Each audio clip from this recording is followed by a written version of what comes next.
Okay, so now the recording is started. Good to have it all in the recording. Let me welcome you again. Okay. Today's speaker is from Ramakrishna Mission Vidyamandir.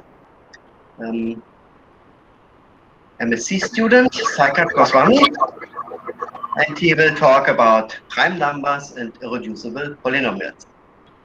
So please go ahead. Okay. Good evening, everyone. My name is Saikat Goswami. I'm from the Department of Mathematics, Vidyamandir.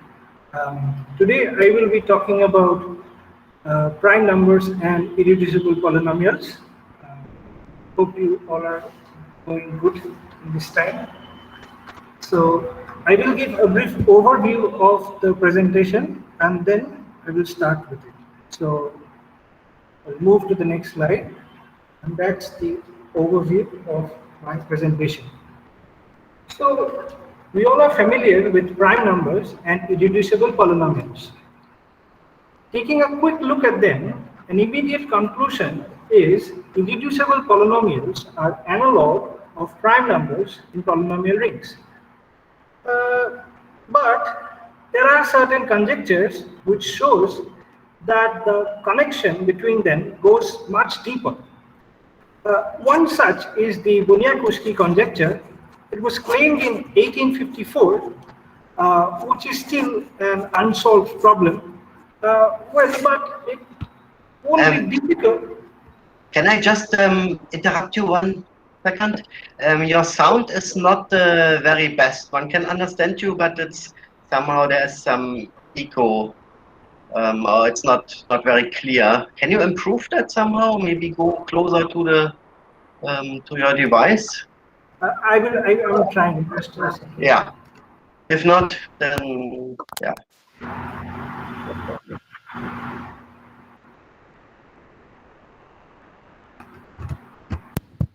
Hello. Is it okay? Yes, that sounds much better now. Yeah, much better sound. Okay. Okay, thank you. So we were all familiar with prime numbers and irreducible polynomials. Taking a quick look at them, an immediate conclusion is irreducible polynomials are analog of prime numbers in polynomial rings. Well, but there are certain conjectures which shows that the connection between them goes much deeper. One such conjecture is the Bunyakuski conjecture.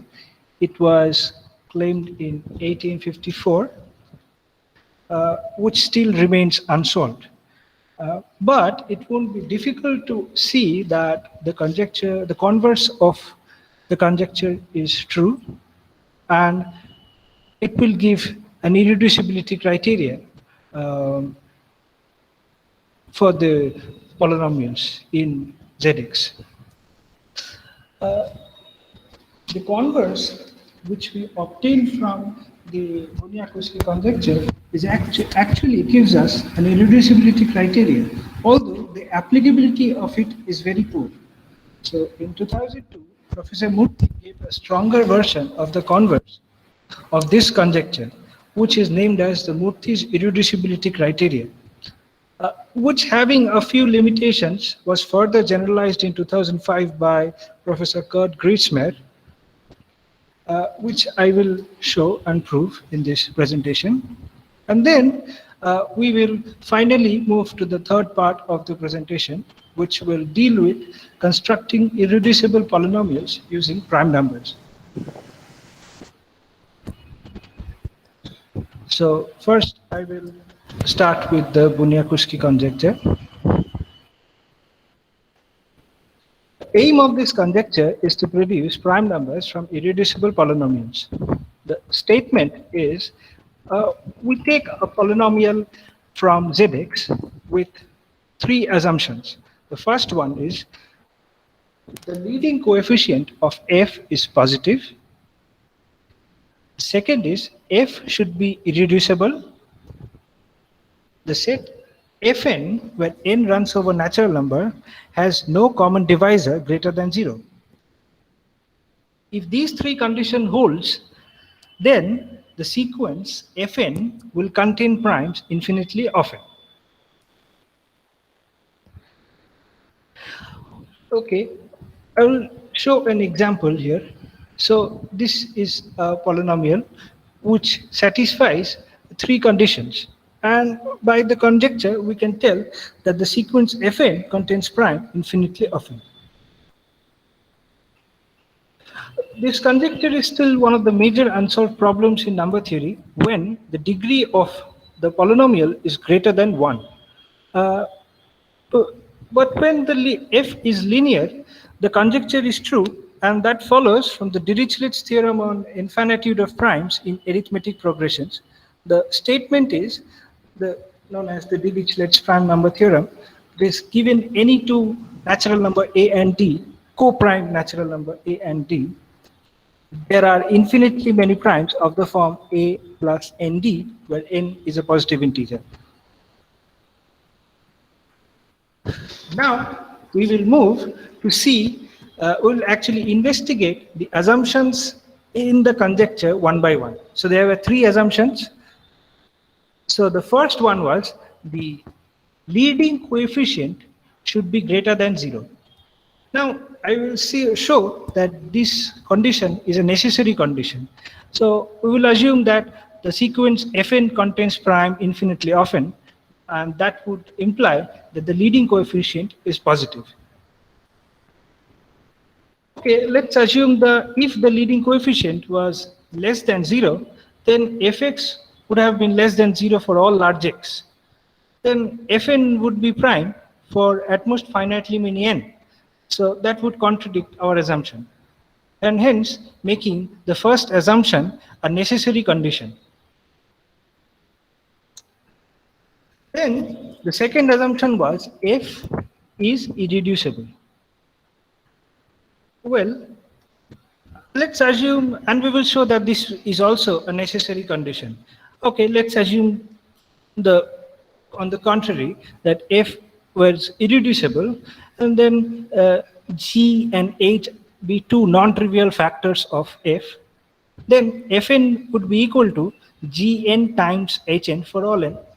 And since Fn is prime infinitely many times, Gx and Hx would take the value plus or minus 1 infinitely many times, giving a polynomial which would have infinitely many zeros. That would give us a contradiction. So Fn will be composite for all large n. So this makes the irreducibility of f a necessary condition in the generation of infinitely many primes in the sequence Fn. Well, it would be interesting to ask if these two assumptions, that is the first, that is the leading coefficient has to be greater than 0, and the second, that is f should be irreducible, together gives rise to the conjecture's claim, that is Fn contains infinitely many primes. Well, that is not true. An example would be this. We take this particular polynomial, which is x squared plus x plus 2, see that the leading coefficient is positive and the function polynomial is irreducible, but Fn is even for all n. So it won't contain infinitely many polynomial. It will contain maximum one prime number in the sequence Fn. And then, so the third assumption is very crucial in the generation of primes infinitely often in the sequence Fn. And we will also see that the third condition is also a necessary condition in the generation of prime infinitely often. So what does the third condition say? That this set Fn, where n runs over the set of natural numbers, has no common divisor d greater than 1. Okay, if Fn, this set had a common divisor greater than 1, then d would divide all Fn. Yeah, d would divide all of Fn, and then Fn, the sequence Fn, would not contain primes infinitely often. So we have seen that these three conditions are all the conditions are necessary in the Bunyakovsky conjecture. Now we will extract an irreducibility criteria from this conjecture. Actually, we have already extracted an irreducibility criteria. So this was the second assumption which we proved, that if Fn contains prime infinitely often, then F has to be irreducible. So we have obtained an irreducibility criteria. But see that applying this to check whether or not given a polynomial is irreducible would be extremely hard, because then one would have to check that the sequence Fn contains prime infinitely often. That would be a very difficult task to do. So the applicability of this result is very poor, and hence a stronger version, as I said, was given by Professor Murthy in 2002, which is named as the MIC. What it tells that we don't have to find infinitely many primes in the sequence Fn. One prime would do for sufficiently large n. So it states that if the sequence Fn contains a prime for sufficiently large n, then F would be reducible. So I will define how large n should be by stating the formal statement of the Murthy's irreducibility criteria. So we come to the formal statement of MIC. So let's take a polynomial from Zx with h defined in terms of the coefficients of f. We take h to be the maximum of ai by am, modulus of ai by am, where I runs from 0 to m minus 1. This is the h, and if fn is prime for some n greater or equals to h plus 2, then fx would be irreducible in Zx. Okay, let's see an example. Right? So we take this particular polynomial x cubed minus x plus 7, and we would like to see whether or not this polynomial is irreducible by MIC. So see that the h of this particular polynomial is 7. Why is it 7? Because see that am, the leading coefficient, is 1. So this becomes 1, and then ai can take the value 1, minus 1, 7. So maximum would be 7. So h corresponding to this polynomial is 7. And see that f of 10 is 10 cubed minus 10 plus 7. 10 cubed is 1000 minus 10, 900 plus 7, 997. And that is a prime number. And 10 is greater or equals to h plus 2, which gives us, by MIC, we can conclude that f is irreducible. Now we come to the proof of the MIC. But before proving MIC, we will prove the main tool used in the proof of MIC. So it's a root capturing lemma. By this I mean, given a polynomial, this lemma will capture all the roots of that polynomial inside a disk of sufficiently large radius. So the statement is as follows. We take an arbitrary polynomial from Zx, and alpha being a root of f. Then f, modulus of f would be less than h plus 1, where h is defined as the same as we defined previously. So all the roots of f would lie in the disk of radius h plus 1. So how do we prove this? The proof is very simple. Okay, so since alpha is a root, we get this equation, and which by rearranging we would get this particular line, this particular equation. And then see, okay, I will explain this one by one. So applying modulus and then applying triangle inequality, and by the definition of h, we get this inequality. And then this particular expression can be rearranged to be written as this. and see if modulus of alpha is less than 1. That is, if alpha lies in the unit disk, then definitely it will lie in the disk of radius h plus 1. So we won't need to check if the case when the modulus of alpha is less than 1. So when modulus of alpha is greater than 1, we would multiply both sides by modulus of alpha minus 1, and then cancelling out this particular thing, we get modulus of alpha minus 1 is less than h, and hence modulus of alpha will be less than h plus 1. So this is the root capturing lemma which will be used, which is the main tool that will be used in the proof of MIC. Now we will give a proof of MIC. It's a proof by contradiction. And that is, let's assume that f is not irreducible. So g and h be two non-trivial factors of f. Now since fn is prime, that would imply gn or hn to be plus or minus 1. So without losing generality, let's assume that to be gn. So gn is now plus or minus 1. So we will obtain a contradiction by showing that modulus of gn is greater than 1. So see that gn is a polynomial and alpha I are the roots of this particular polynomial. So g can be written in this particular form, where c is the leading coefficient of g and alpha I are the roots of g, hence alpha I are also roots of f. So alpha I runs over a subset of zeros of f. Okay. Now we arrive at the contradiction. Now, and what is the contradiction? We will put modulus here and plug n in this particular equation to get this.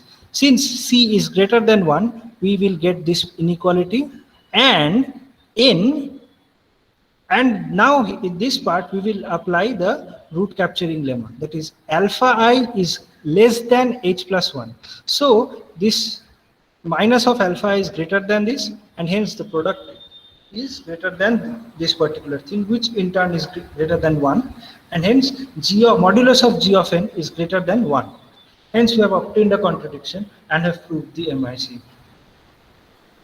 Okay, now having proved this, we will give an application of this particular theorem. So first we will give, so we know that given a polynomial, we would reduce the coefficient to, we will take the polynomial by taking making the coefficient mod p, we'll take it to fpx, and if in fpx the f bar is irreducible, then f will be irreducible in zx.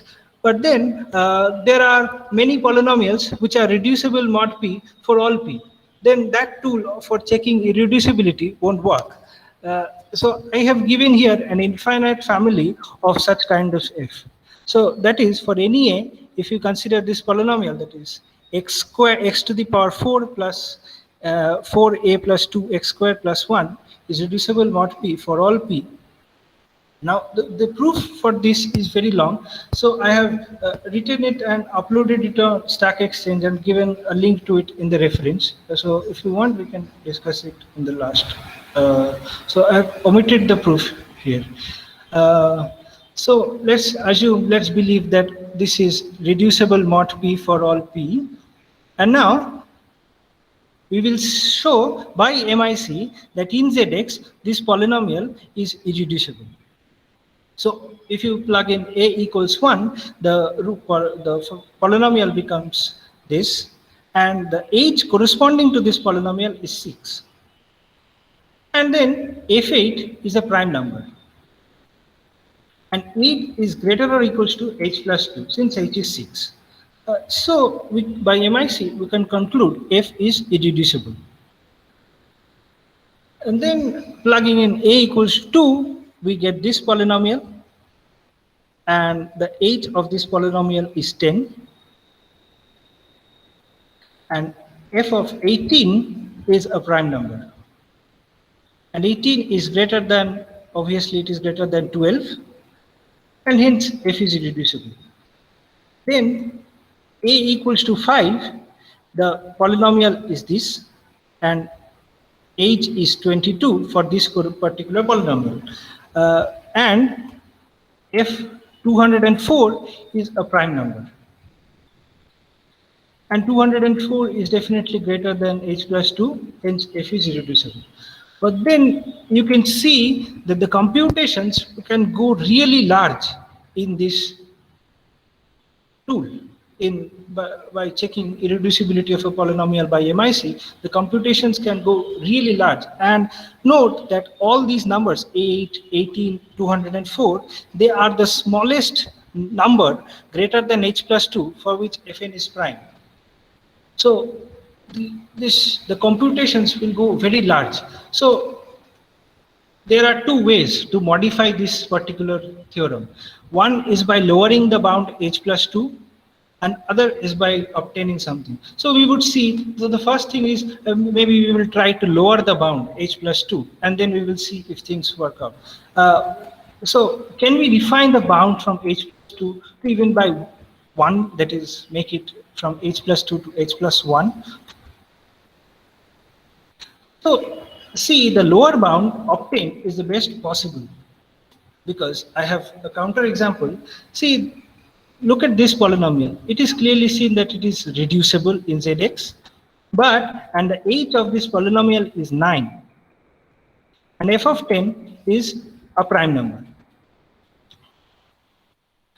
and f of 10 is greater than h plus 1, but f is not irreducible. So we cannot change the lower bound of MIC from h plus 2 to even h plus 1. So the lower bound obtained in MIC is the best possible. So in modifying the theorem in this direction is not working. So maybe we will try to generalize it in some other way. So this generalization was given by Goswami in 2005. And the statement is, so the setup will be the same. The age defined is the same. We take an arbitrary polynomial, and then for any natural number d and n and a prime p, now see these conditions.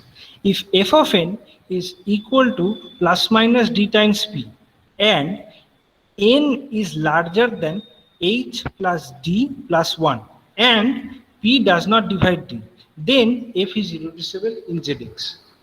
See, when d equals to 1, we get back our MIC. So this has a few advantages. This don't demand a prime number. This will demand, this is not demanding a prime number, right? So this would be, and now, okay, we will see, first we will see the proof, and then we will see how do we apply it in solving problems. Okay, the tool here the tool used to prove this is again the same, the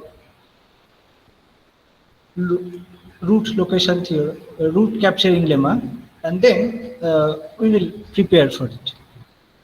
Okay, so let f be reducible. So let g and h be two positive, two non-trivial factor of fx. Then fn is equal to plus or minus d times p, and p does not divide d. So let's say p divides both gn and hn. Then replacing this with p, we will get on the left hand side of the equality p square, and then cancelling out p, 1p, we will get p divides d. So that would contradict this particular assumption. So we will definitely have one of them, so that is p cannot divide both gn and hn together. So without loss of generality, let us assume that p does not divide gn. So p, the factor of gn, does not contain p in it, which will imply that all the factors of gn are present in d. That means gn divides d. Now we will obtain a contradiction. Since gn divides d, then modulus of gn has to be less than or equals to d. We will obtain a contradiction by showing that modulus of dn is greater than d. as earlier, G is the same, G is of this form, that is C times product of X minus alpha I, where C is the leading coefficient of G, and alpha I runs over a subset of zeros of F. See that I have just stated this inequality because I will use them. The root has to be less than h plus 1, and by the assumption of generalized MIC, n will be greater than h plus d plus 1. So we arrive at a contradiction. For each root alpha of f, we have, by triangle inequality, we have this inequality, and using these two, we get this, and cancelling out, we get d. So n minus alpha, modulus of n minus alpha is greater than d. Now I will plug this in our expression of gx. That is, modulus of gn is equal to this, which is greater than d, because for all alpha, I have obtained a modulus of n minus alpha is greater than d. That's why, so modulus of gn is greater than d, and we have obtained a contradiction. And hence we have proved the generalized MIC. Now we will see that how can, is this generalization useful? Okay, we again come back to the same family of polynomials we were considering earlier. And for a equals to 2, we have proved that for 18, this f was irreducible, and 18 was the smallest value for which MIC was valid. But now, by this, we have f of 15 is 4 times a prime number. So d is 4, and 15 is greater or equals to h plus d plus 1, and p does not divide d. Hence, we can conclude f is irreducible. Now, a more convincing example would be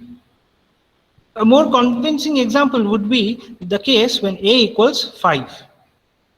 See, here we had a very big prime number. We had to check it for f 204. But then, with this generalized MIC in hand, we have f30 as 7 times some prime number, and d is 7.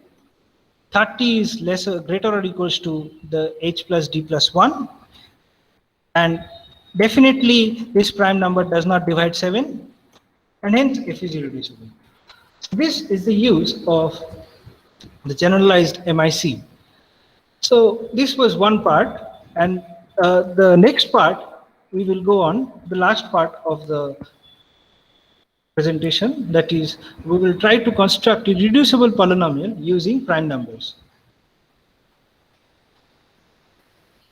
So I have a question here, excuse me. Huh. Yes, so in the previous case, what happens for a equal to 3 and 4? I mean, are those polynomials reducible or irreducible? Okay, I haven't checked them actually. I did not see. Oh, okay, all right. Okay. Shall I proceed? Yes, sure. Okay. So we move to the last part of the presentation, that is, we will try to construct an irreducible polynomial using prime numbers. So, okay, so first we will give something. So let us fix any b which is greater than 2, greater or equals to 2. And for any natural number k can be expressed in this particular form. So this is called the b-adic expansion of k. So this is very familiar with us when b is 10. So k can be written as an 10 to the power n plus an minus 1 10 to the power n minus 1, and so on. So I've given a few examples. So let's say 111. That is 10 squared plus 10 plus 1. Then this is the 7-adic expansion of 53. That is 7 squared plus 4. And then 53 is a 3-adic expansion of 53. Okay, so this will be used to state the theorem which is known as the Cohen's irreducibility criteria.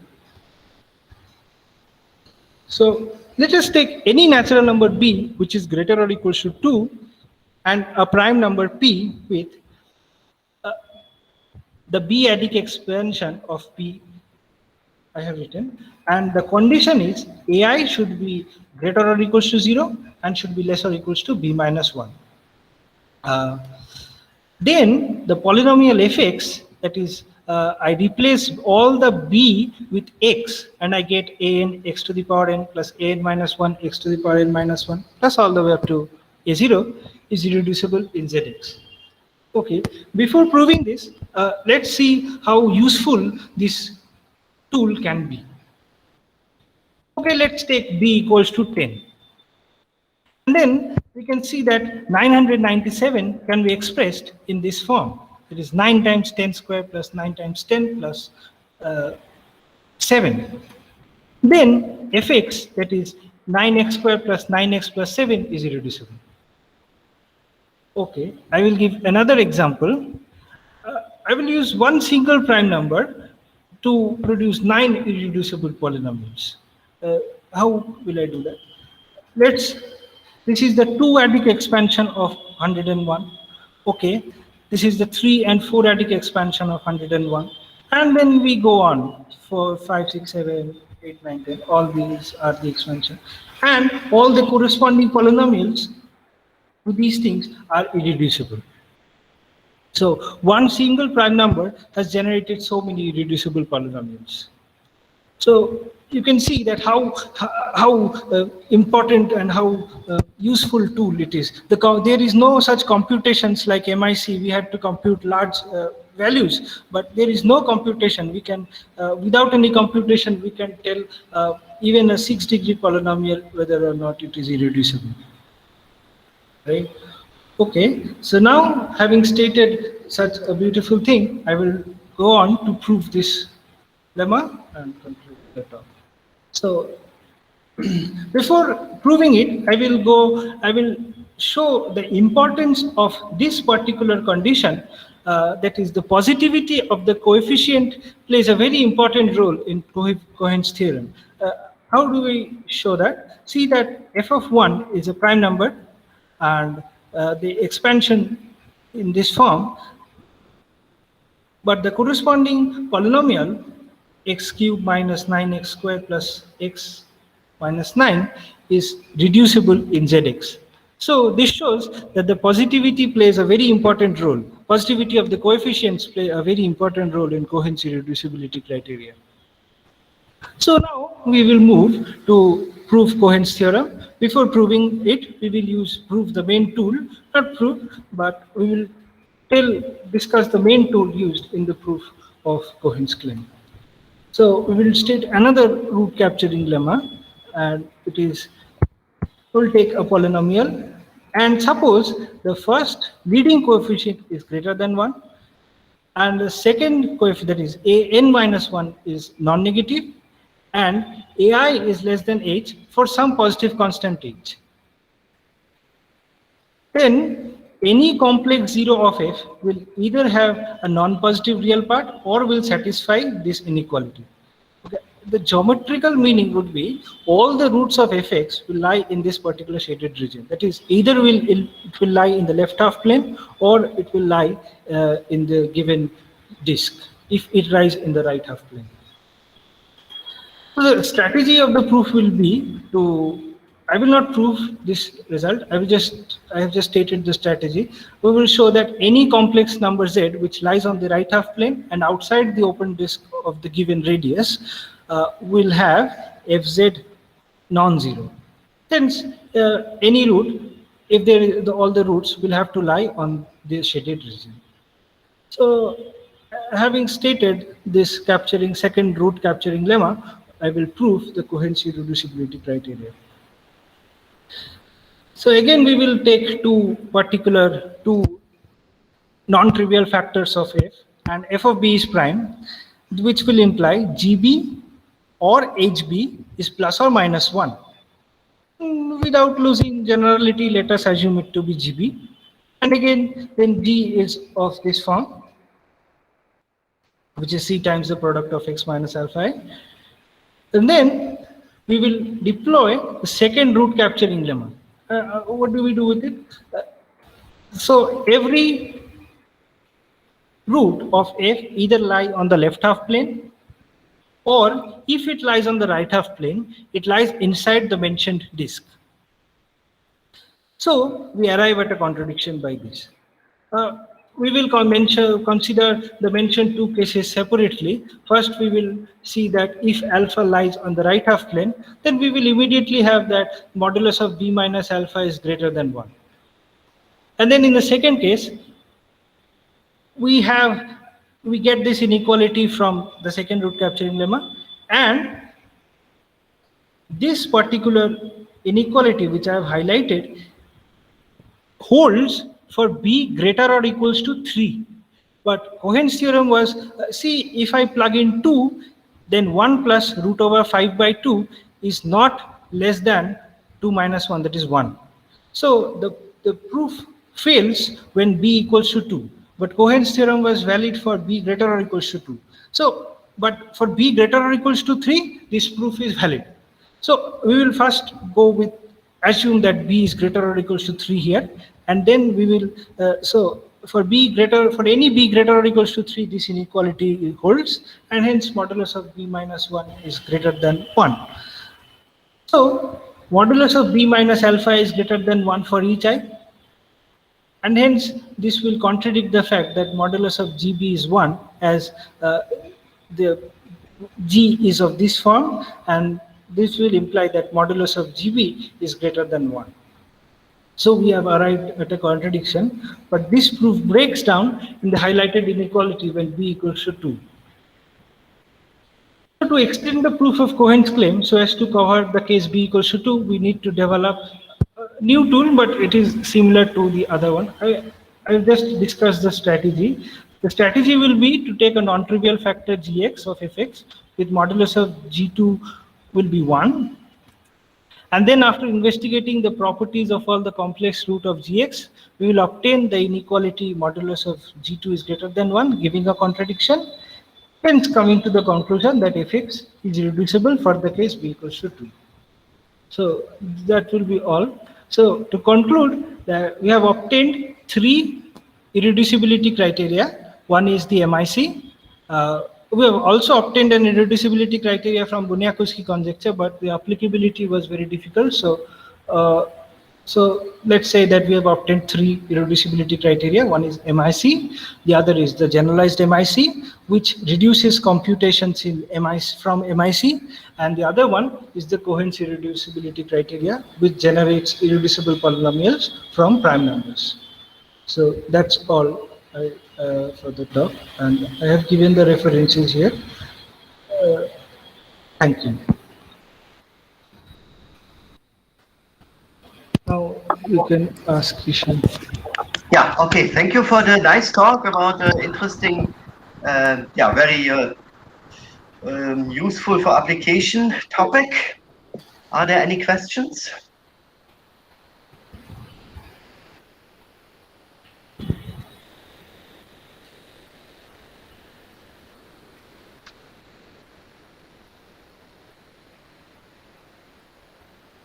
Any further questions from the audience? Yeah.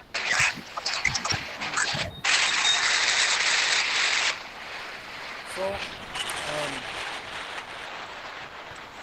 is it possible for any cubic polynomials to have infinitely many primes, infinitely many prime values? For the sequence Fn.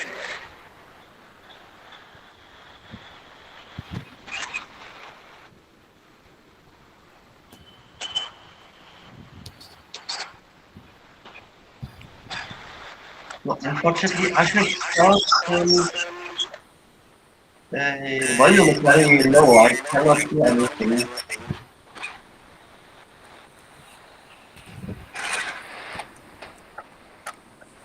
Maybe you can write in the chat.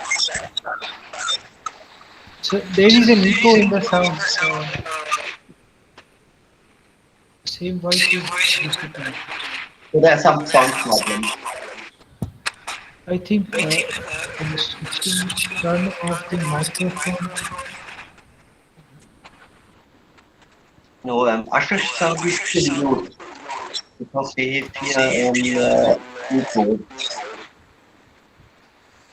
Moment. So I had a question. Good. Okay. So we know by Dirichlet's theorem that linear polynomials Right. can assume a prime value infinitely often.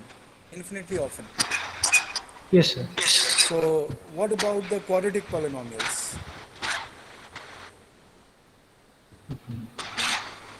Are there any quadratic polynomials which can also assume prime values infinitely often? I'm not sure, sir. I see. Okay. So there is Actually not. I mean, so the conjecture is yes under this condition of the Pinot conjecture, but so far it's not proved for any single quadratic polynomial.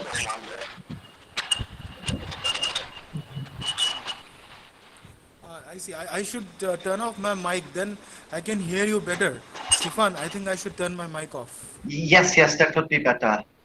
Okay, so it's not proved for any single quadratic polynomial or higher degree polynomial that under the conditions in the Bunyakovsky conjecture, one has actually infinitely many primes. But it's strongly conjectured to be true, and even there is quantitative version of that, the Bateman-Horn conjecture. But it's a wide open problem in the number theory. So one has it only for degree 1 polynomials.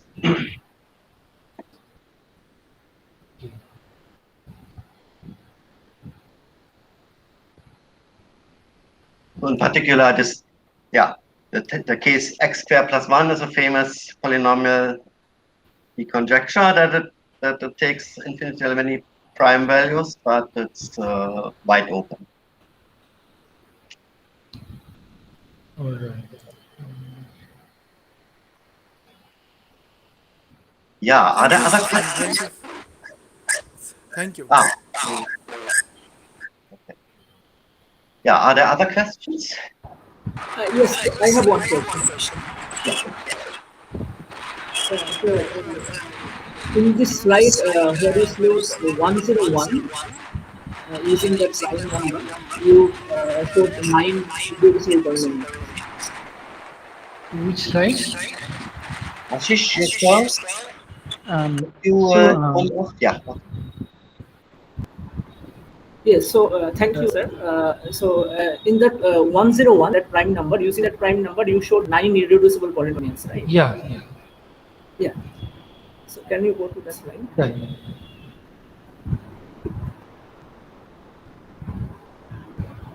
Yeah. Yes. So are this polynomial can be seen to be irreducible by MIC or generalized MIC, or I mean I don't know. I'm just asking you. I mean, did you check? No, I did not check them. Okay. All right. I think this 101. So this is 4 cubed plus 2 into 4 squared plus 4 plus 1. So maybe this we can see irreducible by MIC, right? Because height is 2, and f of 4 is equal to 101. Yes. But not previous. I mean, x to the power 4 plus 2x squared plus 2, nor that x to the power 6 plus x5 plus x cube plus 1. Yes. Okay. All right. So maybe they can be seen to be irreducible by generalized MIC, maybe. I mean, I don't know. Even these polynomials are, as you said, the height is 3. So. Yes. So yes. Okay. Thank you. Yeah. So Juba asked already about this family of polynomials. For a equals 3 and 4, what happens there? Are they irreducible? And so more generally, one may ask, what can be said about the A's for which it is irreducible? Is it maybe irreducible for all A's, or is there a density or something? That would be interesting. Yes, yes. Mhm. Okay, you're asking if for all A, if the polynomial is irreducible. Yeah, is it actually, can one show that in a different way? Some different reducibility criterion or direct calculation? So it should be decomposing in. Actually, I have tried to see. I've tried to create a general argument for which for all A. Uh, I will go. Yeah, I've tried to create a general argument for which all A would be shown to be irreducible, but I couldn't find one, so I left it. And I did not give it in the slide. I just gave 1, 2, and 5. Yeah, should if it is reducible, it should decompose into 2 quadratic factors, and then one can maybe try on by hand even. Okay. Yeah, something to look into. Mhm.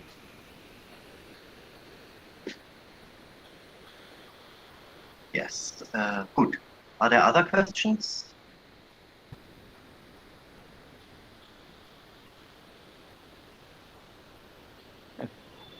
Can you show the are there references any again? criteria for polynomials in more than one variable?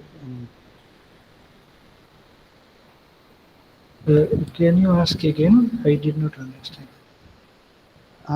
So if you have a polynomial in 2 variables, is there some criteria to say, it will be irreducible? Okay. I'm not sure. I don't know. I have not read on that. Yeah, sure. But I mean, that would be another, like direction to go in, like one could try to see that. Yeah, definitely. Okay. Something similar to MIC, which holds in the in polynomials with more than one variable. Actually, one immediate problem I can see is that the zero locus will not be bounded. It will, so some root capturing lemma type thing will, I mean, you have to be more careful with that. And yeah. Anyway, yeah, I was just, it's okay.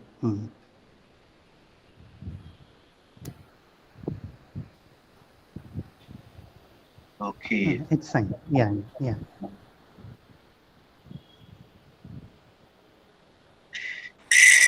So, Yeah, maybe you can, good talk. did you actually tell this link to the audience in which you prove that for all P, this is,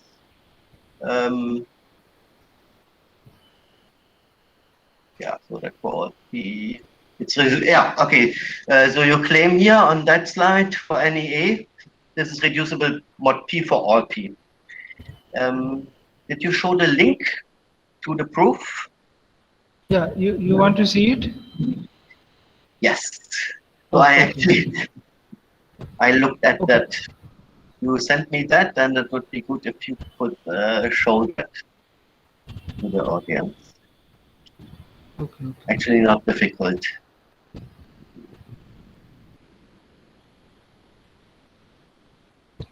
Okay, so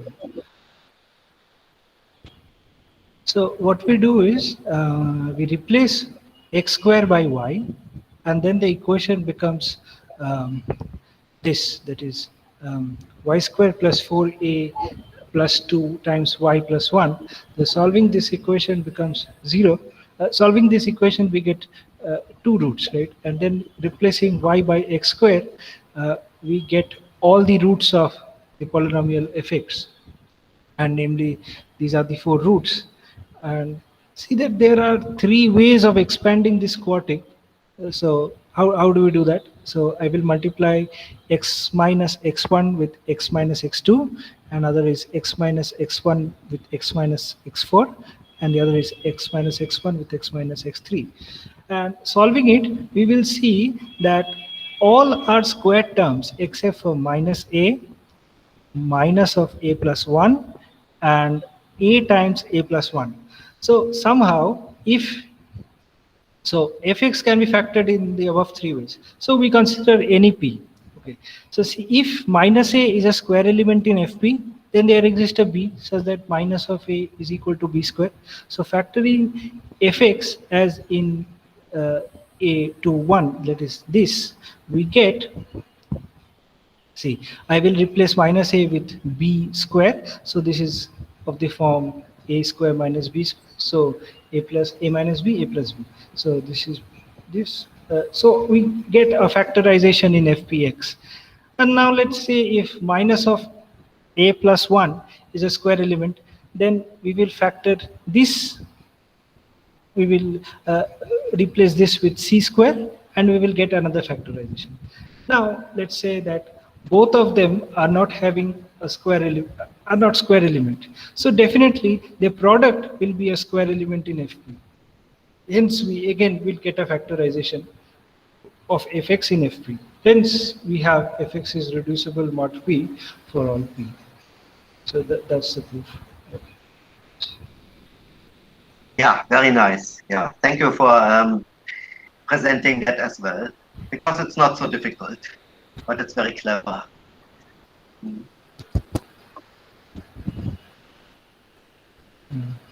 Good. Yeah, so if anyone wants to become famous, then he should prove the Bunyakovsky conjecture for a quadratic polynomial. But that's a very hard task. So what is known as infinitely many primes, represented by a polynomial in two variables, namely x squared plus y to the 4. And it's also known for certain other polynomials in two variables. So x squared plus y to the 4, that is the best approximation to the problem of representing primes in the form x squared plus 1, which is actually known. That's Friedlander-Iwaniec. But for a single variable polynomial of degree greater 1, it's not known. It's a big open problem. Okay, that is a comment. Are there any other questions? What are the references? I want to see the references. Can you? Oh yeah, sure. So in this paper, in this one there is the generalized MIC, and in this paper there is the MIC, and there is also a reference where there is some irreducible polynomials which are reducible not p. So these are.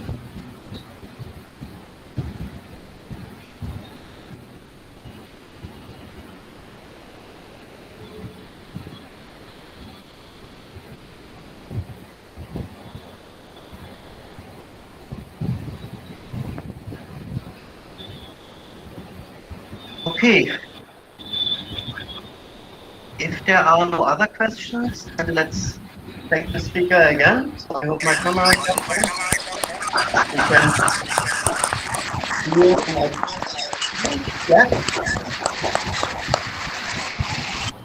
Yeah, it was a nice talk about the topic which is interesting, and secondly also useful for application, for practical application. Okay, then so next talk is next week on Friday. I will send out the announcement during the next week. Okay, thank you very much, and then see you next.